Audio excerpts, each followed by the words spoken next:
So welcome everyone, and thanks for coming to our talk. It's a full house. So today we want to talk about some pragmatic approaches to causal inference. My name is Dennis. I'm a data scientist at Big Data Republic, and I've been working at Heineken. My name is Huib, and I'm working at Eneco. As a data scientist. Okay, so what is this thing, causal inference? So basically what it's about is inferring causality. We might be interested to know what the effect of some action is, such as drinking a glass of wine a day, on your health. And, well, as Vincent implied, causal inference in this case would be inferring some effect directly only from this action. As you can imagine, there may be common factors that influence both this action, or we may call it a treatment, as well as the outcome. So that's what we're interested in today. How can we accommodate for that? So introducing some notation, X are the common factors, W is the treatment, and Y is the outcome. So I want to start sort of with our slogan for the talk. Experiments you thought were good can still be invalid, and experiments you thought were bad can still be valid. And that's because in the context of causal inference, an experiment is usually the way that people go about it. Yeah, so how does it work? How do you normally set up such a randomized test? Well, normally what you do is you have a population of people you're interested in. This could be the population of the Netherlands, for instance, or just the whole population of the world. You take a sample and you make sure that the sample is representative of the whole population. Then you split the sample into two groups. You make sure that the two groups are random. You apply an action to one of the two groups. You measure the difference, and you can calculate the average effect of your treatment. All well and good. So let's take a look at a use case. This is a use case I've done together with Dennis at Eneco, where we installed heat pumps in people's homes. The goal is to reduce gas usage of a home by installing an electric heater, so that the electricity usage may rise a little, but the gas usage overall will decrease a lot, which is nice for sustainability things and things like that. So what do we have? We have daily gas data of the homes. And if we look at gas data in correlation to outside temperature, you'll see that there's a very strong temporal effect. So in cold days, you'll see a lot of gas usage, and in hotter days, you'll see very little gas usage. This is a very nonlinear effect. So in the summer, you won't use any gas for heating, but in the winter, you will. So by doing this kind of experiment, you can immediately see that the red line is before installing the heat pump, and the green and the blue lines are after installing the heat pump. So you might say, okay, this is a very good indicator that the heat pump is actually saving energy. But how much, and how can we say more about it? Well, we'll do the same type of experiment. So we'll take the population of the Netherlands, take a random sample. No, doesn't work, because we can only look at a very small subgroup of people in the Netherlands. For instance, people that have a tone. So we have historic data. They also need to own the homes, because we're going to do quite an invasive thing in their home. We're going to install a heat pump next to their CV installation, or a central heater boiler. So we're already filtering quite a bit of the population. Then, this population we have, do we then at least split it randomly? No, we also can't split randomly, because we have to ask people if we can install such a thing. And it's basically done the reverse. So we ask people to apply for this and to make sure that they're really, they want to participate in this. So also the test and the control group are likely not the same, or not representative of each other. Then we're going to do the intervention. So we're going to install the heat pump. And we want to make sure that at least this is the same for everyone that's participating. It's also not the case. As you can imagine, if you install a device in people's homes, it will probably not be the same day for each and every one of them, because there will be people that are not at home, the devices might not be ready, you might not have mechanics to install them. So generally, in our experiment, we noticed that there were several months between the first and the last participant where we installed the heat pump. It's quite a big problem. So can we then at least measure the average treatment effect? Yes, we still can. Although you might want to run away from the problem. So how do you do this first thing? How do you match the test and control group if there's such a large imbalance? Well, luckily for us, we do have a lot of covariates about the population. So we can correct for the things we know are different between the entire population and our sample, and between the control and test group. So what we have is, for instance, the size of the home, the building type, the build period, people that live in the home, etc. But how do you do this matching? Because you can imagine if you just take all the different combinations of factors that you have, the number of combinations explodes very quickly, and the chance that you'll be able to match someone to a large enough group to say something about it becomes very small. So instead of doing an exact match, we say, okay, I have a house in 1936 with 4 people of 150 square meters, and I want to match only people with the exact same characteristics. We're going to do something else. We're going to do a partial matching, where we just choose people that are very similar. And the goal of this, of course, is to make sure that the distribution of the test group becomes the same as the distribution of the control group. And one way to do is by a propensity score matching. And the concept is not very difficult, but it's nice to see in action. So what we have is a test person in test A and the population, and we calculate the chance of receiving treatment based on the things we know about the control and test. So in this case it's 38%, and of all the people in the control group we do the same. Then we match the test group to the most similar people in the control group. We let the other people go away, and we just calculate the effect for both groups, and we have corrected treatment. Then we can do the same for all the people in the test and control group, and you'll have an average effect of your entire test group. So, in our case for the heat pumps, this means that even though the experiment fails almost all the assumptions you have to make, or you normally make about such an experiment, each of these faults can be corrected by measuring months, even though you need a year. So you just, using the graph I showed you earlier, extrapolate to make sure that you have the data you want. And to correct for the bias in the test group, you match with the people in the control group using the propensity score. The outcome here, though, is the average effect over the test group, not over the whole population. So if you really wanted to know what the effect is over the population, you'll still need to correct for that. And we cannot say anything about the rental households, because we just eliminated them from both the control and the test group completely. So if you want to make sure that you can say something about the whole population, you either need to make very strong assumptions about the effect of having a rental versus an owned household. For instance, by saying, yeah, having the house doesn't really make any difference. It's just about the levels of insulation or the mean temperature in the home, things like that.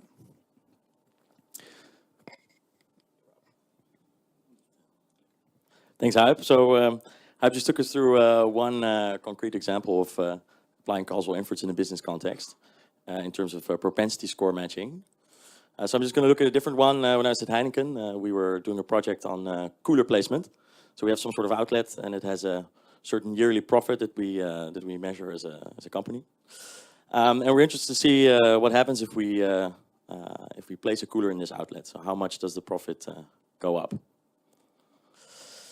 So again, we start with a certain population. In this case, this was one of Heineken's operating companies, 13,000 off-trade outlets. So these are small mom-and-pop shops, and they're selling Heineken beer brands.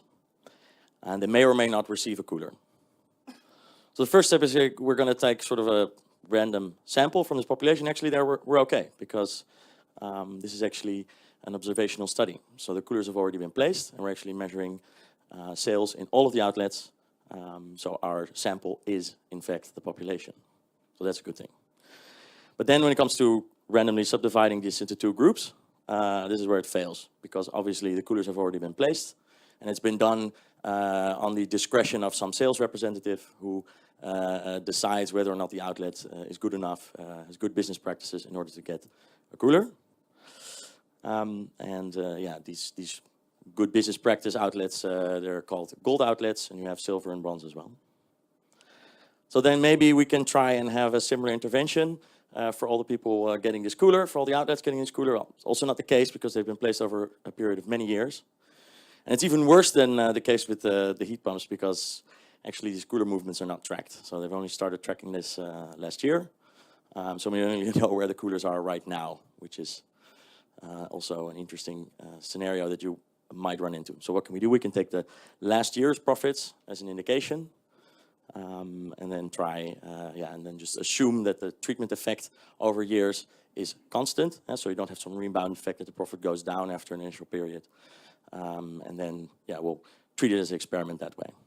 So can we at least calculate the average treatment effect? Well, we could, but we're not interested in this because we want to actually use the output of our model to prioritize new cooler placements. So this actually means that we want, we actually want a distribution of treatment effects over these outlets. And if you're estimating an average treatment effect, it doesn't give you anything to go on. So at this point, again, we may be tempted to run away, but do not despair. So first of all, I mentioned this thing about these gold outlets. So here you see, just some distributions of the profits for no cooler, single door cooler, double door coolers over the three different ratings. And you can clearly see how the profit is generally lower with a large number of no cooler and bronze outlets moving up to the gold outlets. So obviously this ranking is not the only thing that influences the placement or the treatment in this case. So we have other things, other outlet characteristics like the subchannel, area type, the area itself, some seasonality, so are they only open in summer or winter. Heineken has interactions with these outlets, so they actually have sales reps visiting them, making sure that the execution is done, that the beers are placed correctly in the coolers. They make some estimation of the competitor presence in the outlets. We make deals with the outlet owners. We invest in them, we have branding materials, and we can get maybe some external data as well. So some demographics maybe from some National Bureau of Statistics, Google Maps metrics. So you may think, well, why are we spending so much time in these features? But they're really important because you really have to, in these situations, it's all about your features. You have to think about what influences both my treatment and my outcome. And these things you really need to capture in your model. So just a quick example to show you how what the effect of this is. So I've just created an artificial example with only one covariate, which is the gold ranking, yes or no. We have a profit that's base profit that's slightly lower for the non-gold outlets, as you can see. And you also see that the probability of placement, so I've generated here these 0 and 1 arrays. The probability of placement is slightly higher, so it's 2/3 in the gold outlets. And I've also imposed my own treatment effect, so this is a simulated example, so that we can really see in hindsight if our method works. And the treatment effect is also higher in these gold outlets. So to start, just one thing that's relevant to note is the idea of a conditional mean. So you're probably all familiar with it, but it's a mean of y for given values of x. So it's basically what you're usually doing when you're fitting a model and you're using a prediction. That's basically a conditional mean. So what if we just subtract the average profit for the treated and the control groups? Well, we see something weird happening here. We get a treatment effect of 6.04, but that's not possible because we know that the lowest possible treatment effect is 3 and the highest possible is 5. So there's something really odd going on here. So let's break this down per group. So what if we look at only the gold outlets? And we actually just leave all the non-gold outlets out and then calculate the difference. We actually get back to this this 5 that we have. If you increase the n here, it approaches 5, and the same goes for the non-gold outlets. Okay, so that makes sense. We're back at our initial example. But what we've actually done here is we've calculated the conditional expectations given the fact that x is a certain value. So maybe we can extend this into a sort of a general estimation method. Okay, so just a question for you. What would be the effect if all the imbalance in treatment caused by the gold ranking is removed? So if 50% of outlets are gold and probability of placement were equal for all of them, what would be the effect? Anybody know? Treatment effect for the non-gold outlets was 3, and the gold outlets was 5. Anybody? Okay, so it's 4. It's exactly in the middle because we've actually balanced these two groups. Okay, so what's the procedure for this? With x bar, the sample mean of the covariates, we fit a regression onto an intercept, the treatment itself, the covariates, and the mean interaction between the treatment and the covariates. And we can just read off the coefficient on W, being the average treatment effect. So what does it look like? We just create a new variable. This is the mean interaction term. And we fit our linear model and read off the coefficient. And yes, we get our treatment vector 4. One thing that's really important to note, and I mentioned it before, there's a really big assumption at play here. It's called conditional mean independence. And what we're saying is actually is that we can, at least on average, remove the dependence between the treatment and the outcome Y by conditioning on some variables, in this case X. These are our confounders or our covariates, provided that they are observable. This is also called weak ignorability. And the provided they're observable is very important because if you're, you're trying to, based on domain expertise, trying to collect as many covariates X as possible, and then you think that you've got them all, there might still be some hidden factor that's still influencing both. If you don't capture your model, you'll still have bias. This also makes these models very hard to validate because all real life situations, all real life data sets will not actually have the treatment effect measured because you don't know, for every individual, you don't know both the outcome in the treated case and the non-treated case. So you also always have to either synthesize some data or use some randomized control trial data. But you remember we were interested in individual treatment effects, so not an average treatment effect. So here we have a new assumption actually, and it's a little stronger assumption. It's strong ignorability. We're actually assuming that any independence over the whole distribution of Y and X, their independence once of Y and W once we condition on X. And this is important because we're going to actually also estimate a whole distribution over the whole feature space of X. One thing to note here, I'm just going to talk about one approach. I had some others, but yeah, if you want to know about them later, I can tell you there's lots of interesting research being done into this. And they all start at their paper saying, we assume strong ignorability and then move forward from there. But this in practical situations is going to be your biggest bump. So I've found that it doesn't really matter which specific algorithm or approach you choose because they're going to be improving some bias in the margin. It's mostly about your features. So you really need to choose the right features. Okay, so there's one approach called virtual twins. It's actually quite simple. We're just fitting some sort of tree ensemble or decision tree, but preferably obviously to prevent overfitting some ensemble model on the sales or profit in this case. And then we're just going to include the covariates as well as the treatment variable as features in the model. So just like you would do in any other prediction case. What we're then going to do is, once we fitted this model, between the target Y, the features X, and interactions between X and W. And this is, we don't need to demean them in this case because these tree methods are insensitive to feature scaling. And then we're just going to predict all units, change W to 1, change W to 0, and take sort of the prediction for each individual case as an individual treatment effect. One thing to note here, it's very important that you prevent overfitting. So the ways to do it is to use early stopping, like in gradient boosting techniques, and use out-of-bag predictions. And also you can use quantile objective function. I'll show later how I did this in order to trim outlets. So just take the ones that you're most certain about and don't consider the rest. There's other approaches. There's some interesting deep learning ways to tackle this. Another one is also using tree ensemble by actually creating first a propensity tree model and then using the leaves to calculate the difference between treatment and control groups. But in this example, I've just taken this one. So how does this look in practice? We started with this group of 13,000 outlets.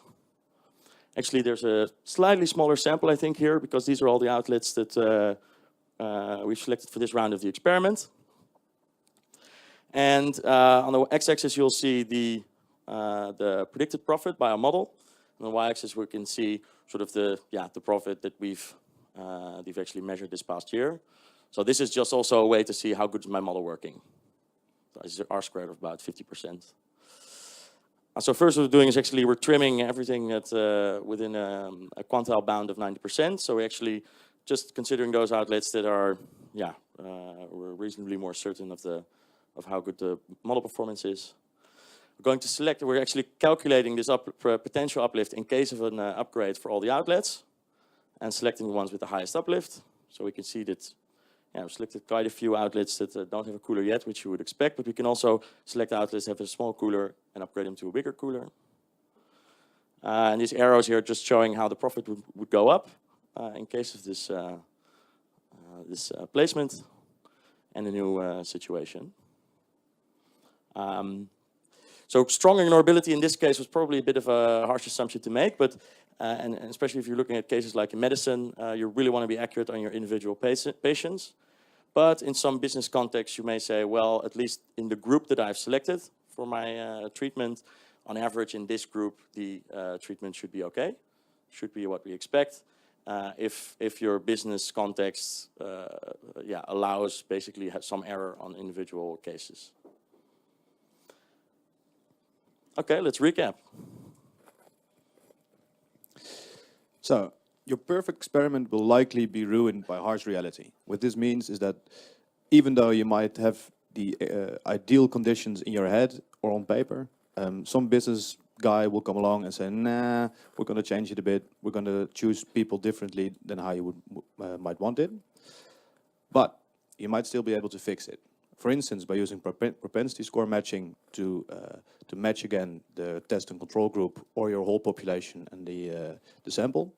And by doing average or individual treatment effect estimation, where you just correct for the fact that the people you're looking at are not the same as the people you want to know things about. Then, to make this work, you really need to collect enough data. So all the factors you think or people in the business think might influence the effect, you need to measure.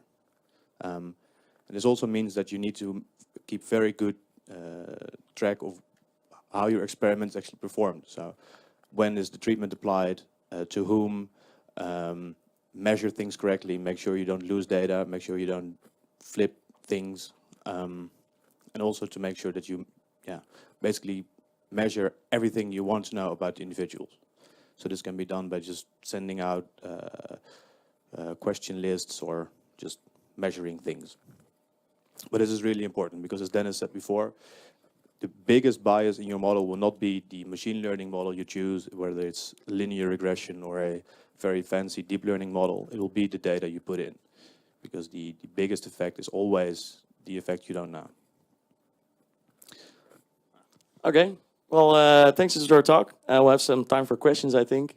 And if you're interested in this use case, we have lots of other interesting use cases at Heineken coming up in the Global Insights Labs. We do projects for operating companies all over the world.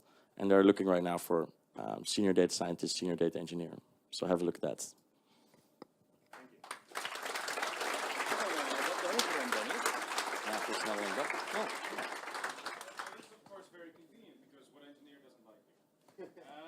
We have about 10 minutes for questions, and the thing also is there's a giant lunch queue at the moment, so it would be very beneficial if you ask any questions. So to start off, I do have one question. So suppose that there's a metric with a very, very small number of, so let's say I only have 5 people from Ramondt, let's say, in my data set, and it's very important that I take into account where people are from. Yeah. So instead of thinking that people from Ramondt are very similar to people from Amsterdam, what you do now, I think, is you put sort of the average characteristics from the other population. You try to fit them. That sounds similar to sort of replacing it with a prior. Is that a little bit different, or is that a little bit more similar? I'm being very hand-wavy, and I'm aware of that. Yeah, so the question is basically that, if I recall correctly, that if you take people from Brabant and you take people from Amsterdam, then they will probably not be similar in many ways. People from Amsterdam drink Heineken, For example, whereas people from Brabant drink. beer. Yeah.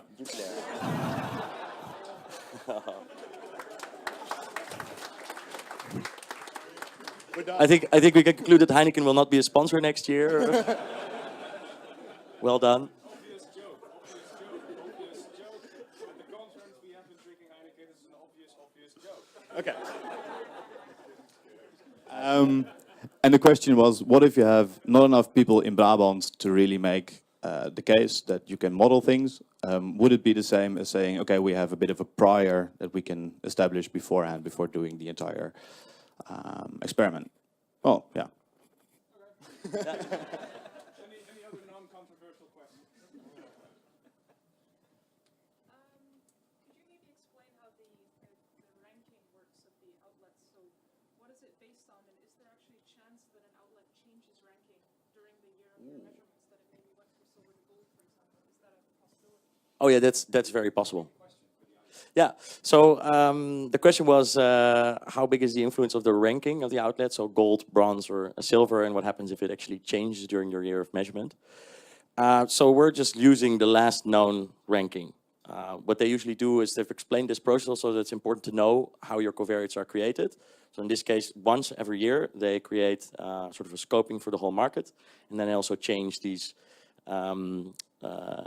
rankings here and there. So it could happen that whilst you're doing an experiment, they've changed the ranking. Yeah, and that's a limitation. Yeah. So back there.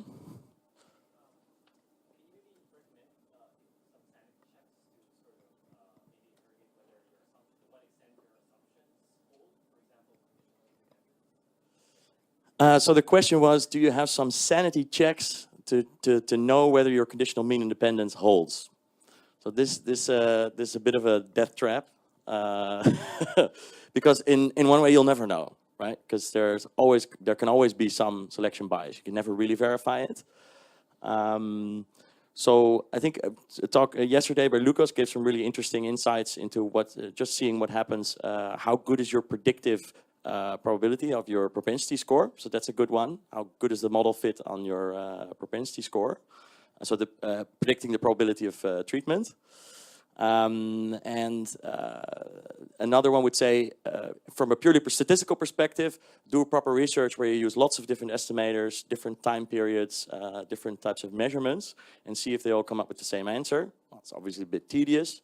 And finally, some approach could be using instrumental variables. And that's when you have some feature that actually predicts treatment, but does not predict the outcome. And then you can actually apply an instrumental variables approach to have a sort of an unbiased view of a treatment effect. Yeah. So now we have this model, and I think your sales people will give coolers to the outlets that have the highest uplift or more money. How will this influence your model for next year? Right, so the question was, if we're going to use the model now to do the allocations, how will it influence for next year?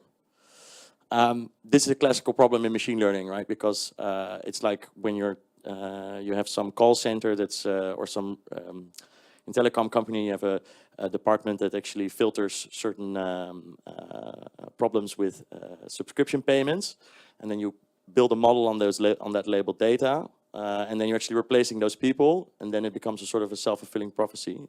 It's the same problem here. So you need to make sure that all the features you use in your model are still going to be independent of the use of the model itself.